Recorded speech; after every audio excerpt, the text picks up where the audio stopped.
Yeah, thank you very much. I'm very happy to be here. It's my first time in India, and it's very exciting to be here. And so I want to talk about half-integer thermal Hall conductance. So as Mrthy already advertised, it's closely related to the experiment she was talking about. But unfortunately, I can't quite live up to the promises that she was raising. There's no way that I can actually, truly explain what is seen in an experiment. It's more like a way how we can try, from a theorist perspective, to make sense of the discrepancy between the experimental findings and the numerics, but it's by no means the only way, and certainly not a clear-cut case. So that's work I was doing with other guys from Weizmann. You probably know Yuval, Adi Stern, Murthy Heiblum, and Gilad Margalit, who was the student of Yuval at the time. So this is roughly the context in which I'm talking. So this is some viewpoint on this general area called a hot topic in the quantum Hall effect, mainly because people are excited, since this is maybe the first or strongest piece of evidence that there may actually be something non-Abelian going on there. And, and the excitement is all about potential applications in fault-tolerant quantum computation. So these are the main works I'll talk about. There's the experiment, which Mrthy already mentioned. Then there are two theoretical works, which appeared roughly at the same time, my own work and the one by the Harvard group. And then there is some other work by these guys who picked up some of the similar ideas, but I will not be talking much about that. And if you want to hear more about that, you can maybe catch me afterwards. Okay, so I'll start very basic at the beginning. What the quantum Hall effect, so we already heard a little bit about it in the morning, but I'll just very briefly catch you all up so it'll be on the same page. So we're thinking about electrons in the field, right? So classically we have these orbits, and that's something which in an experiment we can measure, as we learned this morning, by having a current perpendicular to a voltage, and classically we just would measure this kind of straight line, right? And that's something which if we now take such electrons in the field and we interrupt trajectories, then they'll perform something along these lines. Now, jumping directly to quantum mechanics, so then instead of having these semi-classical orbits, we get quantum mechanical energy levels. And as you learned, there's a certain number of these energy levels, which is just given by the number of flux quanta which we have in the system. Right? So here I have, say, 4 flux quanta, and I have four states at each energy, and then again 4 states at the next one, and so on. And so naturally, one defines this notion of the filling factor, which is just dividing the total number of electrons that we have by the number of states we have in a given Landau level, right? Number of electrons by number of fluxes. And in this case, we have exactly 1 energy level filled that corresponds to having 1 edge state over here. And this edge state carries quantized flow of charge and energy. And that's kind of my one slide version of the integer quantum Hall effect. And if we fill more Landau levels, we get more states, so then we get twice as much Hall conductance. Now, from a modern perspective, we always like to think, okay, where are we in this periodic table? And so this is where we are. We have absolutely no symmetries, so we all zeros over here. We're in 2 dimensions, so we have a number of phases which are characterized by integers, by any integer z, so we have an infinite number of them. And this integer is nothing but the number of edge channels that we have over here. That's everything on the free fermion level. And that has been demonstrated very beautifully in experiments, firstly for the Hall conductance in the 80s, where people really see these beautifully quantized plateaus in the Hall effect.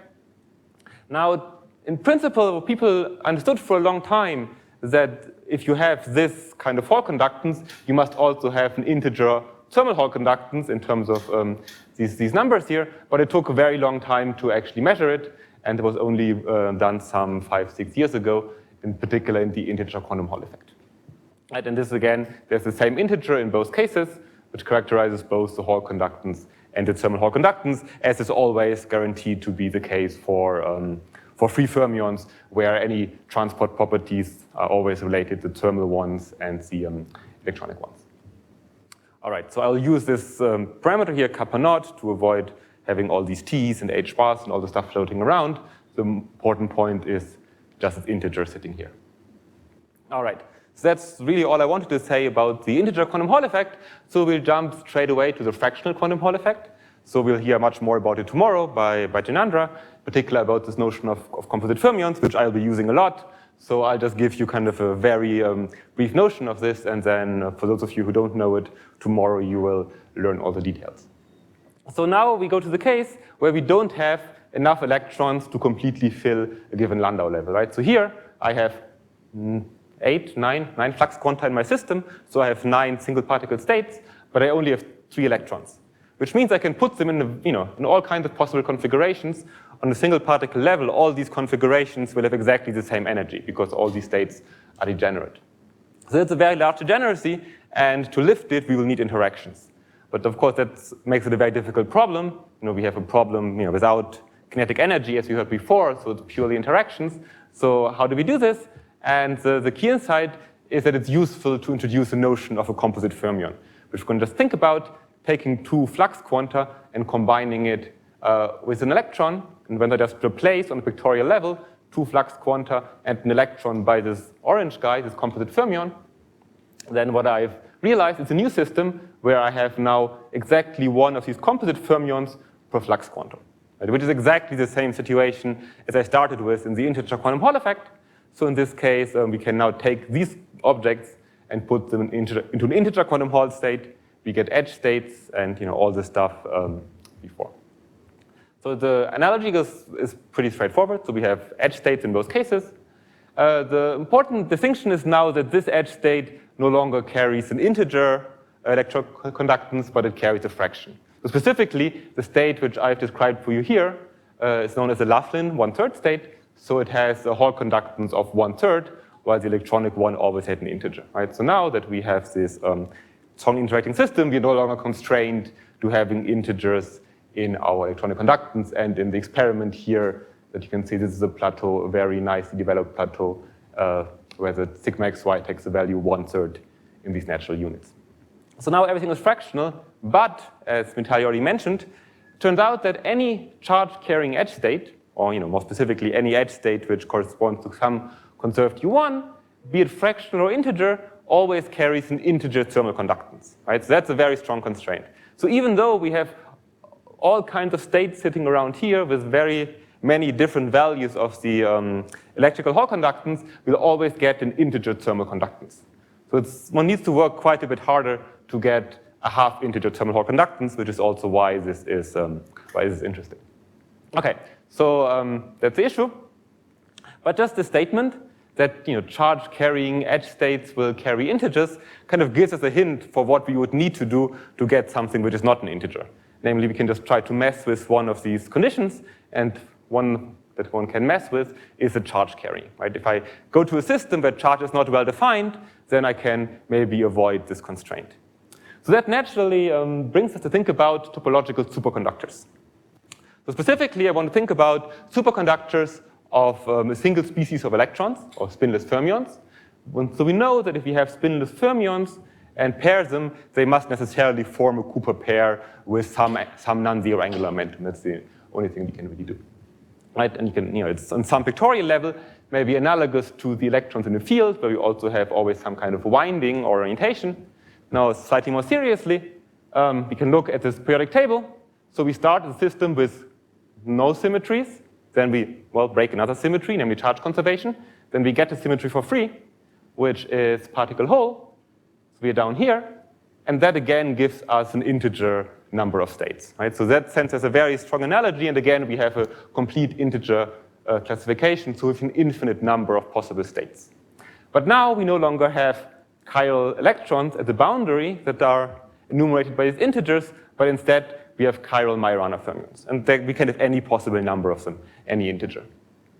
And so now, in this case, we no longer have a well-defined electronic Hall conductance, but we have a thermal Hall conductance, and crucially, there's now this factor of 1/2 sitting here. So each Majorana contributes exactly 1/2 to the thermal Hall conductance as compared to the electrons, right? So now, if you think about n being any possible integer, or exactly half of the possible superconductors will be giving us the half integer thermal Hall conductance that we care about. Sorry, what? How you are so sure that the thermal conductance is only coming from the edge, not from the bulk? Oh, that is an assumption that everything in the bulk is fully localized. right? So it's usually a fairly safe assumption. It's actually a somewhat good point. It's a point. I'm not sure if that's the one you're trying to make, but I can respond to it anyways.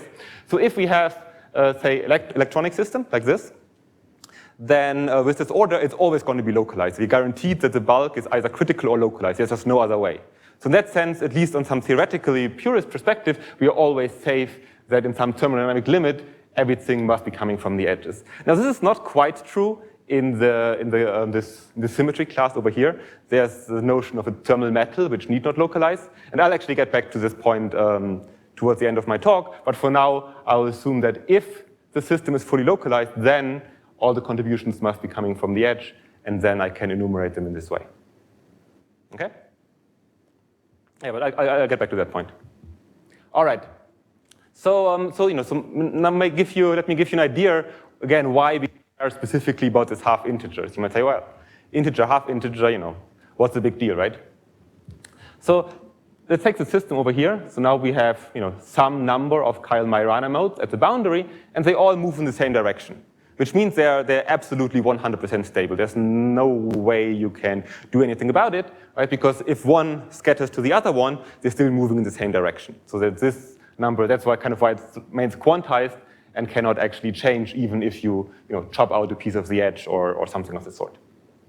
So now let me take an idealized system where I'm kind of, everything is clean, the edge is clean, the bulk is clean, I'm fully gapped, and so at the edge, each Majorana mode just has some linear dispersion, if I'm looking somewhere over here. Okay, that's fine, and I have some number of them. Now let me imagine I'm drilling a little hole in my sample like this. Right? So now I'm creating a second edge of my sample, and again, as any edge of my sample, it will have these modes moving around. So now it has these two modes moving in this direction. But if this hole is quite small, then these modes are subject to finite size quantization, the usual one, So the momenta take only specific values, and so now we have specific energy values that we can take. Right? That again is not maybe super interesting, but now let's do the last step, and that's we put in a vortex. And specifically, since this is a superconducting system, we can put an HC over 2e vortex, right? Or a pi vortex, if you want, in dimensionless quantities. Now, if you have put a pi vortex, then it will shift the boundary condition of these modes and moves them in such a way. So now it moves them. We have one single mode which lives exactly at 0 energy. And that's what's kind of interesting about it. Now we have, for each of these modes, we have one Majorana 0 mode which lives exactly at 0 energy. Right, so now let me, for each of these modes, I have these Majoranas. Okay, and now I can take away the hole. It doesn't actually matter, right? I can take away the hole, the vortex is still there, it will put in these boundary conditions. So whenever I have a vortex in my system, I must necessarily have a number of Majorana modes, which is given just by the same integer here, the number of these edge states. But there's of course one difference, which is these are localized, so they are no longer as stable as the ones in the edge. Right? In the edge, I invoke this property that they co-propagate, so they can scatter and nothing much changes. Well, here, there's no notion of co-propagating. They are localized. Right? So now, if I take any even number of these guys, they can just hybridize and essentially don't do anything. But if I have an odd number of them, then at least one of them is guaranteed to stay exactly at 0 energy. Right? So that's the upshot. If I have a half-odd integer thermal Hall conductance, this implies that I will have these Majorana 0 modes in my system at these kind of defects. That's why we care. If we have half-integer thermal Hall conductance, then we're going to have some really non-trivial excitations, such as these Majoranas. And so that's good. So now one will say, well, let's go to our favorite topological superconductor and see if we can measure them. Now, it turns out we don't have many of these guys available. And probably the best experimentally studied system where one has this kind of topological superconductivity is precisely in the quantum Hall effect. So that's why we're now going back with this little detour into topological superconductors towards the quantum Hall effect. And specifically, we go to the half-state Landau level. Right? So if I take my Landau level of electrons, I take away half of them. I, again, introduce my notion of composite fermions. Then I've eliminated all fluxes. So now my composite fermion see a background flux of 0, which is like electrons in a metal without magnetic field. So they will move in straight lines, they can form a Fermi surface, And that's what seems to be seen in the lowest Landau level over here, where you can see that the Hall conductance is actually linear, just a linear function, just like the classical Hall effect, and there are no plateaus. Right? So that's what's believed to be the interpretation of this experimental finding. It's just a Fermi liquid of these composite fermions. Now, if you're into this field, you might have noticed that in recent years there's been a lot of excitement on this state. It falls under the heading of Dirac composite fermions, which involves a lot of people actually from the high energy theory, which have been thinking about this problem. But for what I'm going to do today, none of this is important. So you can just think about more conventional descriptions of this half-L Landau level. Okay, but this is not what I wanted. Right? This is kind of a classical Hall-like state. Here things are not localized. It's a metallic state. Nothing's going to be quantized. So now what we want to think about the situation, well, can these guys pair up? If these composite fermions can pair, can form a topological superconductor, then again I'm going to have a fully gapped system. I'll have well-defined edge states and all of that. And that's what seems to be observed at this filling factor 5/2. Right? So it's again half integer, just not the smallest half integer. That's some of the very earliest data. And here, well, if you have to be a little bit optimistic maybe to say this is actually a plateau. But of course, more recently, people routinely see fairly well-developed plateaus. These are by no means the best data available, but here you can certainly see that it's a very nice flat plateau that's observed at this filling factor. And so I'll be focusing on this filling factor 5/2. Mm-hmm.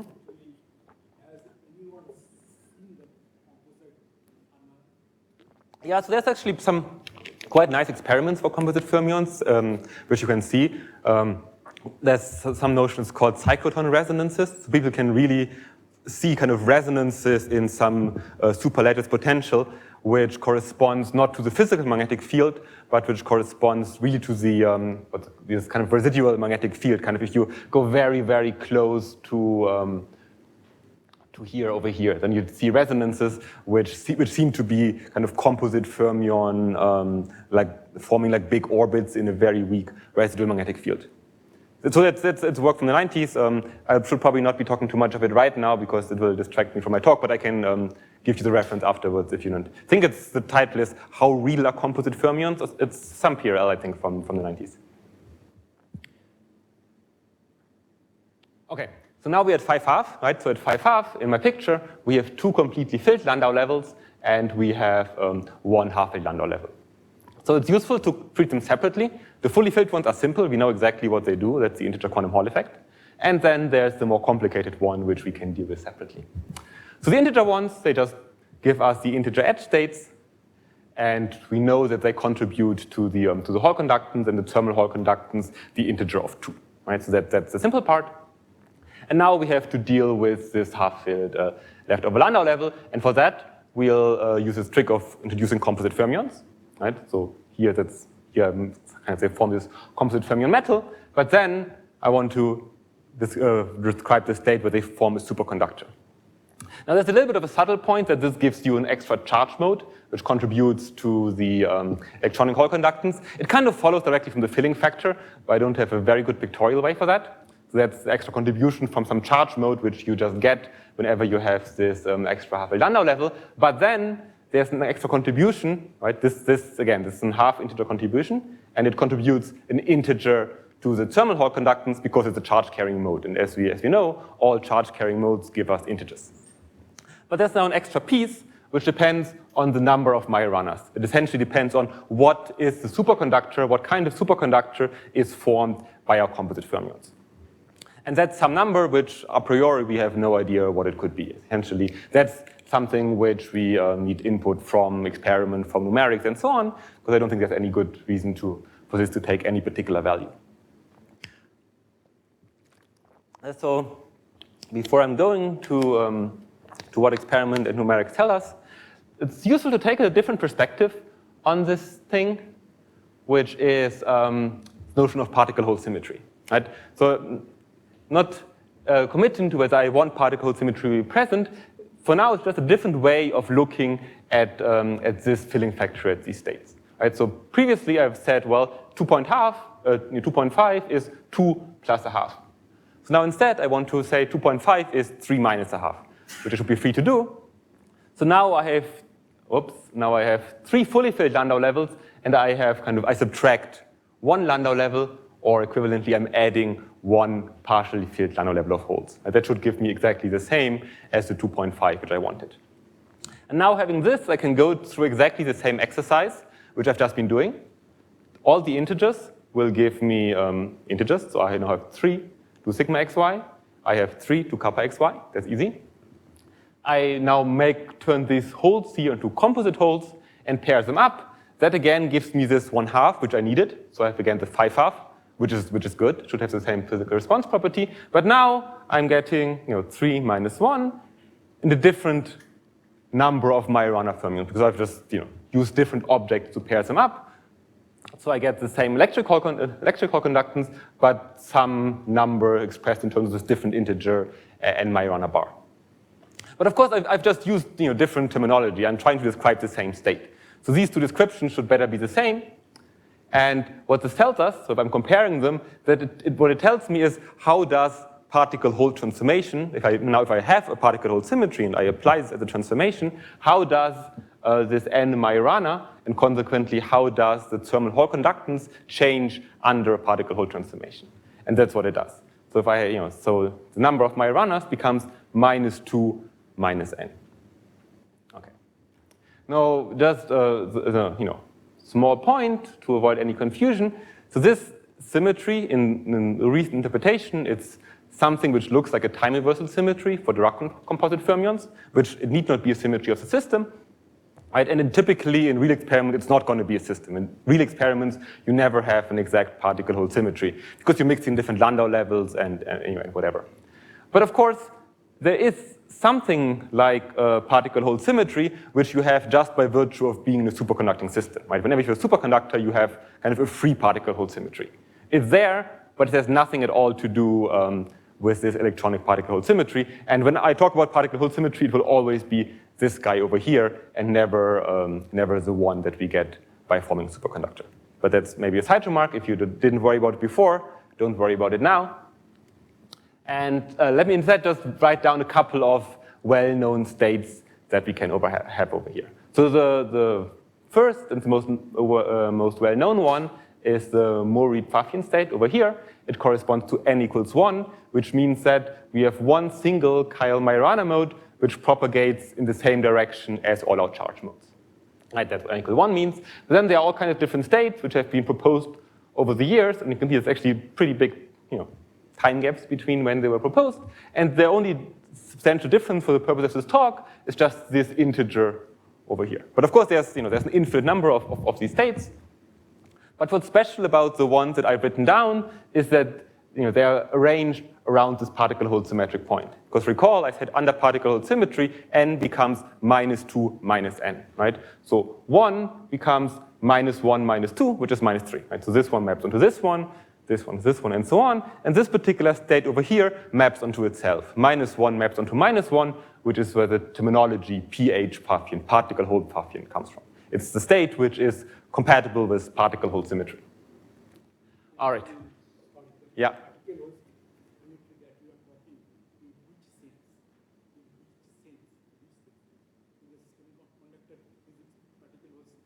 No, it's a particle-hole symmetry only in the Landau level sense. Yeah. It's But at that equal to pi by 2, how is that the particle? So experimentally, certainly not, because you always mix different Landau levels, and you have more full ones than empty ones, right? But at least in some limit of very, very strong field, this mixing becomes smaller and smaller, and this becomes a reasonably good approximate symmetry, right?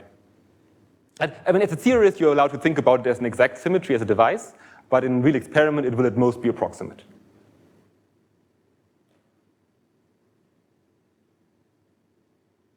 Okay. All right. So now, we want to get some input from experiment to see which one is realized. Now, as a theorist, we think about this, right? We have kind of a heat current in this direction, temperature gradient over here. That would be nice, but that's not what the experiment does, right? And we heard exactly what the experiment does. It's actually a very intricate setup over here. I don't want to go over these details. The point is that it actually depends a little bit on this. You need to do this geometry, you do a subtraction, and in the end of the day, what you really measure is heat transport, which goes along these edge channels over here. And that's something that's important to keep in mind. Just, we cannot just blindly say, okay, experiment tells us kappa xy is this number, therefore we just forget everything and just take this input. We should remember what the experiment actually does and ask ourselves, okay, is this really consistent with a certain theory that gives me this kappa xy? Which is important. From my perspective, I will just treat it for the most part as just being this kappa xy is a bulk property, but there is this possibility that this property in the specific setup is actually affected by some equilibration between edge modes, which would not be possible if it was a direct bulk measurement, right? So, if it was a bulk measurement, one could rule out this one possible explanation. In this case, it's still alive and kicking, and and one needs to see what it does. Okay, but as we heard, at the end of the day, what people find, or what they find, is a value which is compatible with this n equals minus 1, right? You notice it was 5/2, so it's 3 minus 1/2, which is this pH Pfaffian, right? The state which was compatible with this approximate particle-hole symmetry which I have in the system. Right? So that's in principle nice. We have a symmetry, it may only be approximate, and we find a state with respect to symmetry that might in some sense be the natural explanation. And it turns out that even before these experiments came up, there was a work by Dima Feldman and his student who analyzed some earlier experiments, and based on the experiment, they also decided, okay, pH Pfaffian is, in their opinion, the most likely state that explains the experiment. Right? So far, it's kind of that. Everything is good, everyone agrees, everything is nice, but it turns out that people have been doing lots of numerics for years, they have lots of sophisticated numerics, and they never find it. Right? So specifically, there's been numerous papers. There's just some collection which I found which has no claim of being complete. And so what they do is they take the system over here, and typically, at least certainly in the early ones, you throw away all full Landau levels, you throw away all empty Landau levels, and you really focus specifically on what happens if you just have this partially filled Landau level electrons. Right? So that's kind of very nice numerically because you're just significantly reducing what kind of Hilbert space you need. So in this case, and if unless you're doing something more sophisticated, you will have an exact particle-hole symmetry, so you can, by construction, not distinguish by whether you get a state, say, like the Pfaffian or the anti-Pfaffian, because they're just particle-hole conjugates, right? So if your numerics will find this one to be a good state, it will automatically find the other one to be a good state because it can't distinguish. And this is indeed what it finds. So numerics finds that it's Pfaffian or anti-Pfaffian and not any of the other many candidates, right, in contradiction to what this experiment tells us. So there's been more recent numerical work which actually tried to include the effect of this Landau level mixing. And I think the jury is still out on what exactly it says. It seems to be quite subtle. There have been papers going either way. I don't want to claim that one of these numerical papers is better than the other one. Point, it's still not settled even on the numerical level which of these guys is actually better once you include Landau level mixing. But the important point for my purpose today is that regardless, they all agree that it's competition between these two guys. It's not a competition between any of the other ones, and in particular not with this pH Pfaffian phase. So that's kind of as far as numerics can give you from this ED perspective. Now, there's something else you can do, so there's something is funny going on with this particle-hole symmetric state, right? Somehow it should be good, but it's not.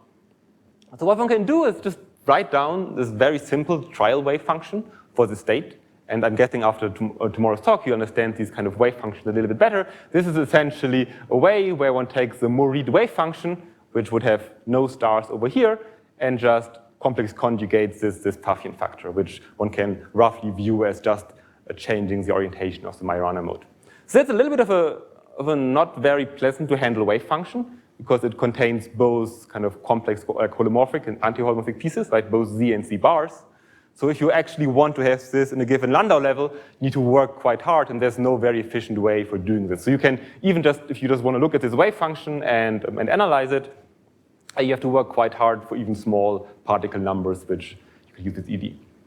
And So if you do this, so we were doing this for just 12 particles, where you just kind of brute force do this projection, you find that somehow this wave function actually looks almost exactly like the composite fermion metal. It doesn't really look very much like a superconducting wave function. It looks like a gapless wave function, or like a metallic wave function. And so here these two are plotted. These are the structure factors over here, or the density correlation functions, G of R. And you can see that these are the two sets of data, the composite Fermi liquid and the pH Pfaff in orange and blue, and they almost track each other completely. And if you just look at the wave function of this state, it's more than 90%. Which would be contrasted, for example, to the Murthy state, which works better numerically for some reason, which has much lower overlap at the same number of particles with this gapless state. And even though the Hilbert space here is much smaller, right? So you would expect, just based on Hilbert space size, if it's just an accidental overlap, this number here should be much bigger, but for some reason it's not. Right? So it's not only that somehow microscopics doesn't like this kind of state, it's also that somehow the wave function itself is somehow funny. This state it's very elusive and very hard to grasp. Okay, so the upshot of all this is numerics really doesn't like this pH Pfaffian state. It doesn't like it energetically, it doesn't like the wave function, right? So this n equals -1 state, which experiment suggests is really strongly disfavored from a numerical perspective. Okay, so that's essentially the starting point of our analysis. We have electrons at this filling factor, and we have numerics versus experiment, and they disagree on what this integer is supposed to be. Okay, so any question before I start the second half of my talk? All right, so that's what we have. Sorry? It's not a transition, it's just saying numerics says it's either this one or that one, but not this one. These are kind of two states which are very competitive in terms of energies. Right? If I just look at, say, trial energies or something like that. This would have a low energy, this would have a low energy, this would have a very high energy. There's no transitions going on here, it's just kind of separate pieces of data. Okay. All right. So so how can one resolve this resolution? Well, one thing is saying numerics are wrong, right? Numerics are wrong, meaning, for example, the Hamiltonian that people are using is not quite right, or the finite size system is somehow not representative. It a little bit goes against what the experience with many quantum Hall states, but maybe something strange is happening for some reason at this filling factor. So that's one direction which one may try to think about. And the other one is, well, the quote-unquote experiment is wrong, meaning that maybe one should actually interpret it differently. And that relates back to the fact that this experiment is not truly doing a bulk measurement, but this kind of complicated setup which Vitaly was describing. And there's been some argument to whether such an explanation is possible and realistic, which is mainly due to Steve Simon and Dima Feldman. But that's not what we want to do. We don't want to call anyone wrong. So we want to ask, essentially the question, can both be right? Like, is there a way how we can, reconcile these different findings without calling anyone to be wrong? So that's the starting point. So we want to take the numerics at face value, right? And we claim that what numerics tells us that if the system is clean, and then it must be Pfaffian or anti-Pfaffian, right? Because numerics says that it's one of the two. In particular, when there is exact particle-hole symmetry, and we have this filling factor over here, then they must be degenerate. That's number one. But otherwise, if we have weakly break particle-hole symmetry, then it's still going to be either of them, because if they are energetically so much better than anyone else, then it's not, at least weakly perturbing away from this, it's not going to change too much. Okay, so now let's start with that. Let's start with the point where they're degenerate, and now let's tune the filling factor away from 5/2. So if you tune the filling factor away from 5/2, we certainly explicitly break particle-hole symmetry. Now in practice, this breaking may be weaker or stronger, that may depend on details, but we're certainly breaking the symmetry, right? So if you break the symmetry, then it's very natural to expect that one of these two phases may be favored. So I've written it down in a specific way over here, that Pfaffian is favored when it's smaller, and anti-Pfaffian is larger. I have no strong microscopic reason for that. I'm just using the fact that they're degenerate because of symmetry. If I break the symmetry, I lose degeneracy. That's the first thing that happens. And secondly, because we're away from 5½ we will certainly introduce extra charges, extra quasi-particles and quasi-holes, which will be in the system. At the first sec, yeah? So how would you ever define particle symmetry away from 5½? You cannot, right? But what you can say is if you have a status of 5½ minus epsilon, it maps on a phase with 5½ plus epsilon. Right? It's a transformation of two different states. So I would claim that if I have 5½ minus epsilon in my system and it's a certain state, then particle hole symmetry would tell me that at 5½ plus epsilon I must have the other state, the particle hole conjugate of whatever that state was over here. Right? Okay, so now I have all these kind of charges flying around. Now we remember that we actually have disorder in the system. It's always there. It may be weak, but it's certainly there. And what we'll do, it will generically localize quasi-particles. I mean, after all, that's why we get these nice quantum hole plateaus in the first place. So the first thing it will do, it will localize quasi-particles. That's just something nice. And secondly, the filling factor will now become position dependent. Right? We'll have some regions where the chemical potential will be larger and some where it will be a little bit lower. So locally, we are either a little bit above or a little bit below this filling factor 5½. Right? So now let's go to the case where we are deep, well, as deep as, whatever deep means. We are in the case where particle hole symmetry is broken rather strongly, and we have realized this Pfaffian phase. So notice that there's one edge Majorana which moves in the same direction as all those charge modes over here. So it's uniform almost, but there are some regions over here where, due to this order, the filling factor is actually larger than 5½. Right? And then by my rules, by my logic, in those regions, it's the anti-Pfaffian which is favored. And in that case, if you zoom up, you go between them, you have here n equals 1, that's the Pfaffian. You have here n equals -3, which is the anti-Pfaffian. So the integer must change by a total of 4 over here. So we have 4 modes going around on a circle whenever we have the disorder. Now, typically, the fact that we have these modes doesn't actually affect what we're going to measure because they don't talk, right? They just move around in the circle here. They're anyway finite size quantized, and they don't talk with the edge mode. So what we have in the system is we have thermal Hall conductance, which is the one of the Pfaffian, 7½. We have the electronic Hall conductance, which is 5½ and we have over here. Okay, so now I want to tune the system and change the average filling factor a little bit. So I'm not changing this order potential, I'm just changing the average filling factor, right? Which means these blobs are going to grow because I'm just changing the average.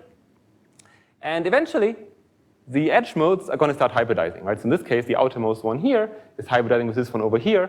And now I have a case where my neutral modes from the edge are actually propagating into the bulk, so they are in contact, right? So now my bulk is not localized. I actually have modes propagating in my bulk, so nothing should be quantized. So my kappa xy is not quantized, but the charge modes are still all stuck. I haven't touched the charge modes, right? This charge is all stuck to the boundary, so the electronic Hall conductance remains perfectly quantized at 5½. Just the thermal one, which is not quantized. And now I'm cleaning things a little bit. So now again, my modes in the bulk are localizing, and I only have charge modes left at my boundary, right? So over here. So now the thermal Hall conductance has changed. Now it's given by 3 because there are no more Majoranas. It's only integers, so 1, 2, 3. Whereas my electronic Hall conductance, again, has not changed at all, and it will never change. For all what I'm doing over here, I'm never touching the charge modes, so we're always having a perfectly quantized electronic Hall conductance. And now we keep going, go through a step, right? So in the intermediate step, we have one mode moving to the left, you can have 2 modes moving to the left, until eventually, if we are deep on this side over here, we essentially have the particle hole conjugate version of the one we started with. So now we have globally this anti-Pfaffian phase, which has kind of -3 modes moving in this direction, but I may have local puddles where I have this Pfaffian phase. And that's kind of, and so in this case, we would have kappa xy equals 3½ but in the process, going from one to the other, we visited all possible half integers. So we've seen, anything between 7½ and 5½. So that's kind of the cartoon of what one may imagine happening. If this indeed happens, one would get a sequence of plateaus with all these different values. Now, experiment only sees f5½, right?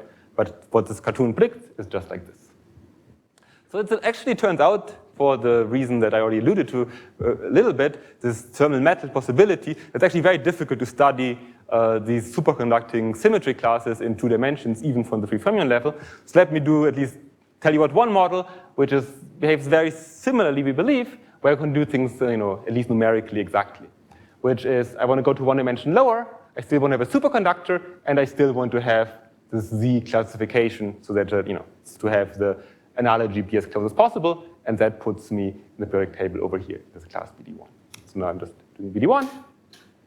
So the rules of the game are now I have sites, all these are sites. Each site has 1 fermion mode or 2 Majorana modes. And in this class, the easiest way to represent is that the rules are I can only hybridize a gamma mode with an eta mode, but I can't do anything along the rungs. I can never hybridize gamma gamma or eta eta, right? So that's a possibility, that I would say it's a possibility of 1. Like all these guys are hybridized, but I have 1 mode left over at the edge, or I have 1 mode left over at this edge, right? So that's one different possible phase, or I can do something like this, right? So now I'm hybridizing this way, right? You can imagine it continuous, and now I have 3 modes left over, and by the rules of etas not hybridizing with etas, all of these are actually stable. So this would be the analog of n being -3, right? So we have now these are 2 possible states, n equals 1 and n equals -3. And now I can just take a simple model where I'm just putting in both kind of couplings. And as I make a transition between the one where the one is stronger and the one where the other is stronger, I'm getting a transition between n equals 1 and n equals -3, just as in this 2-dimensional system that I actually care about. So this is what happens. You take this model, right? You tune just the ratio of these couplings, so the blue one and the orange one, and you have a direct transition between n equals 1 and n equals -3. Right? That kind of makes sense. I go from the phase with one to the other, I tune a parameter, I have a transition, and between them I have this. What's here just plotted is the inverse localization length. So when I go to 0, then the system delocalizes. But now I add disorder, right? I added disorder, which breaks the symmetries of the system on average, but it doesn't break it uniformly. And once I turn this disorder on, when instantly, at arbitrarily disorder, it splits actually into a sequence of independent transitions where this invariant only changes by an integer 1. Right? So now instead of having a direct, yes? What exact disorder is it? Is it just local gamma 1, beta 1, that kind of disorder? Yeah, exactly. I just make sure that I don't kind of break the symmetry on average. But yeah, otherwise it's not that. So it's a simple 1-dimensional hopping chain. It's kind of trivial to generate this, and it really sees these very sharp, distinct transitions, and you can see that it gets these quantum numbers, right? So what this order does, it splits up this single transition where the integer changes by this large number into many where it changes by a single number. And the understanding is that here, at this particular point, the system is described by Majorana fermions. That's kind of a Hamiltonian for that. So it's 4 Majorana fermions, I goes from 1 to 4, and there's a mass term, and in the clean system, it's just the mass which vanishes at this particular point here. Right? So this is really kind of a multi-critical point. You have really 4 gapless Majorans at this point, and if you have so many gapless modes, it's very unstable towards many possible perturbations. And once you get this order, it immediately splits up into this sequence of distinct transitions. Now this looks, in this phase a little bit different to what we have in 2D, where they're saying we have a kind of first-order phase transition, right? It's much sharper transition than what we started with over here. But one can get around that by playing a little trick, which is, let me take this system over here, and firstly break this translation symmetry in the following way to make it kind of go from continuous to discrete. I'm just creating strips, right? So now I have kind of Pfäffchen, small anti-Pfäffchen, Pfäffchen, anti-Pfäffchen, and so on. And the idea is I can do this, but once I put this order in the sample, I'm anyway losing all possible translation symmetry. So it shouldn't really matter whether I'm starting with this system or this system, right? So I'm saying, okay, let me start with this system over here for the following reason. In this system, there's actually a continuous transition, just like in the 1D system. I'm going to see it in the following way. At each boundary over here, I have my Majorana modes, right? They just kind of, some of them move in this direction, some of them move that direction. Here it's the opposite way. And now, if the domains are not too big, they can couple across, right? And it turned out, if you couple them across, all you just get is kind of these kind of terms. So what you get is two-dimensional Majorana modes. It's just a band structure problem. You can just easily diagonalize it. You get a band structure problem with the mass term which vanishes when the tunneling across the yellow ones is exactly the same as the tunneling across the blue ones, right? So what we have is then again a continuous transition. We have 4 gapless Majorana modes, so it's reasonable to expect that again in that case we get a splitting of this transition, just as I was describing in this cartoon. Okay, and the final piece of kind of argument why this actually makes sense is to use the following analogy between the integer quantum Hall effect and this 5-half case we care about. So I already mentioned that they have this, this analogy in the classification. We have class A for electrons, or we have this class D for composite fermions, not for electrons. So in both cases, we have integers. And now, in this case, it's actually known, just like in this one-dimensional case that I was describing, that at a generic transition, this integer can only change by 1. It doesn't change by any larger number unless there's some symmetry reason why it has to. For example, if I have electrons with full spin rotation symmetry, well, they're both going to undergo transition at the same point, right? So then, in this case, I'll go from, say, sigma xy equals 0 to sigma xy equals 2 together because symmetry demands it. But now if I break this symmetry kind of weakly by just putting kind of spin orbital scatterers, so I have not even uniform spin orbit coupling, just scatterers which allow me to flip the spin, and what people analyze that it instantly gives way to an intermediate phase where sigma xy takes this value over here, or in other words, where this integer only changes by 1.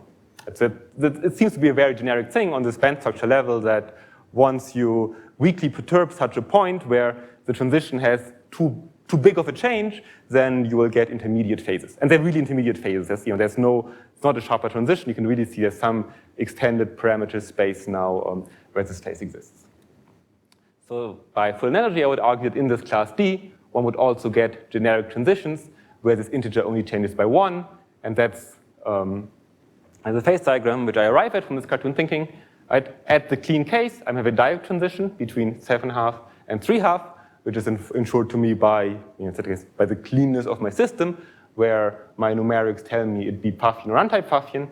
But as I ramp up to this order, I actually go through intermediate phases with 5-half. And in particular, if I'm say close to particle hole symmetry at kind of moderate disorder, I would sit somewhere over here. And now it's actually inside some phase, so I can tune some parameters in any way I like. I would still be in this phase where my kappa xy is quantized to this integer of 5-half. So that's the good news. The bad news is, let's get to your question, that in the symmetry class, it's actually not guaranteed to localize. So it's possible to have a phase which was termed thermal metal, where kappa xy is not actually quantized, right? So that's another phase which exists for the symmetry class. So the generic phase diagram actually looks something like this, right? So the rules of this phase diagram is I'm writing down any phase transitions which are generically allowed. So generically, it's allowed that the integer changes by 1 unit. So these transitions, or I can go into this different phase where things are just not quantized, right? So then I just go across the transition, everything changes continuously, and then I end up in a different phase. So that's allowed, and unfortunately, it depends very much on the details of the disorder potential. So I just draw a single axis here. It's more subtle. It depends really what the type of disorder, what are the correlations of the disorder, what's the strength of the disorder. So that's the kind of the bad news. Okay, in this context, I should mention that other guys who are thinking about this one come up with roughly similar phase diagrams, the same kind of phases, same kind of localized phase sitting somewhere in between. Okay, so what do we actually mean when we draw down this phase diagram in these phases? So one possible way is I imagine my system sits somewhere over here. That's also where I had this big cartoon. I'm starting with broken particle hole symmetry. I have disorder, same in the Pfaffian phase. And then as I change my filling factor, I perform some kind of trajectory until I would eventually end up in the anti-Pfaffian phase, right? So if the trajectory looks like this, then I would go through a sequence of plateaus. Another possibility would be that, well, I do a trajectory like this. Again, I told you that I have no real control what this parameter does, right? So as I change the filling factor, anything can go. So it can do this kind of trajectory. So I would be quantized, unquantized, quantized, unquantized, quantized. That's another possibility. Or kind of the maybe least interesting one is you instantly become kind of unquantized, stay unquantized all the way, and only become quantized once you're in this pH fucking phase. All of these are in principle possible, and exactly at 5 ½ or at least if you have exact symmetry at 5 ½ they will all give you exactly the same terminal Hall conductance, which is 5 ½ But I'm still claiming that if we think about what of these corresponds most closely to the experiment, that these ones are actually more likely than this scenario over here. And that's because when Mrthy was measuring the experiment, I'm not sure if you're paying so close attention, it turned out that this value which he measures, this 5 ½ actually persists for different values of the filling factor. So you had like 2.49, 2.5, 2.51, and the value is always the same, right? That seems somewhat unlikely here, because here, if you change it, you would expect that you change the value for kappa xy quite strongly, whereas here, at least, you're on a plateau, so as you move around, your value doesn't actually change. So I would therefore claim, based on the experiment, these are more likely. I'll come to your question in a second. But I want to maybe point out that the actual plateau for the electronic Hall conductance is actually very, very narrow, right? So you will probably never be able to see this full range of this one over here. This is what things should look like if the plateau was kind of infinitely large, and you could really sweep anywhere on the plateau where the electronic Hall conductance remains quantized. In practice, it may well be that once you reach a point kind of close to here and close to here, you lose the electronic Hall conductance. So your system undergoes a much, much more severe phase transition. Your charge delocalizes, and and you lost. So you may be confined in experiment to look at some very narrow window around 5 ½ Okay. So before concluding, I just want to mention one point which was confusing us for a while, and that is kind of if you look at this phase diagram over here, you have this kind of funny situation where you start up with a phase which is abelian, right? You're at terminal conductance of 3. You ramp up to this order, and you go into a phase transition into a non-Abelian topological phase, right? So it's really as if this order can, in this circumstance, allow you to make your system more exotic, to make it actually non-Abelian. So what would actually go on there, more macroscopically, if such a scenario indeed happens? And that's what we came up with. So this is the situation where we have two abelian states. This is 1, 1, 3 state and the k equals 8 state. It's not super important. One of them is n equals 0, one of them is n equals -2. So there's two modes running between them. And say if there's charge over here, it's like having a vortex, then each of these carries one Majorana mode, right? There's one Majorana 0 mode, but of course they're close to each other, they gap each other out, so this is overall an abelian quasi-particle. There's no Majorana 0 sitting over here. Now we ramp up to this order, or whatever we do, and we drive the system to a transition.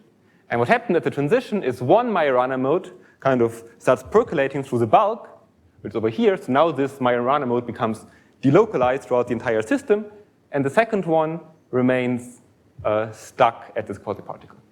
And finally, this mode, which has just delocalized, now instead localizes as the outer edge of the system.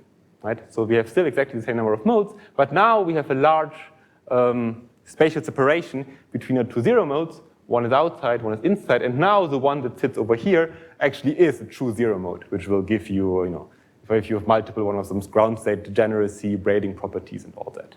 And so that's kind of a way how one can understand how this order can at least actually change the statistics of quasi-particles. All right. So that's the end of my talk. I just give you my conclusions. So weak disorder, as I try to argue, provides one possible way how one could try to rationalize the discrepancy between numerics and experiment. Right? This is it's somewhat unpleasant that one needs to involve these kind of puddles, and it's not clear whether one is truly in some thermodynamic limit for them. That's one possible way. It's by no means conclusive. So there's several things which one needs to do. Maybe the most important one is this question of edge mode equilibration, right? Because I've always assumed that really the edges are fully equilibrated. That's why we measure a certain Hall conductance, and that's where I went. But if it turns out that the edge modes are not fully equilibrated, then none of this may be necessary, and there may be actually a simpler explanation in terms of, say, the anti-Pfaffian phase. That's one point. Another point is when we don't know how to treat this disorder very well. So maybe the system's actually in this thermal metal, and there's nothing quantized, nothing non-Abelian at all. That would be somewhat unfortunate, but we can't truly rule it out. Now, if this picture is to be believed, then there are these other plateaus in the thermal Hall conductance. And the question is there any way how one can realize them? For example, is there any way to maybe extend the plateau experimentally so one can see the plateau in the electronic Hall conductance, see these other ones? Or is there a way to shrink the plateaus over here, so that one may be able to access these other plateaus if they exist in the thermal Hall conductance? And then there are some more theoretical questions which relate to the fact that this wave function is behaving in such a funny way. People have been arguing that maybe this P8 Pfaffian is not, as a matter of principle, possible in a clean particle-hole symmetric system. So if it's not possible, then that's one thing. The other question is, of course, if it is possible, then, well, what is its wave function, and what's the Hamiltonian that would give rise to such a state? So with that, I'll take some questions.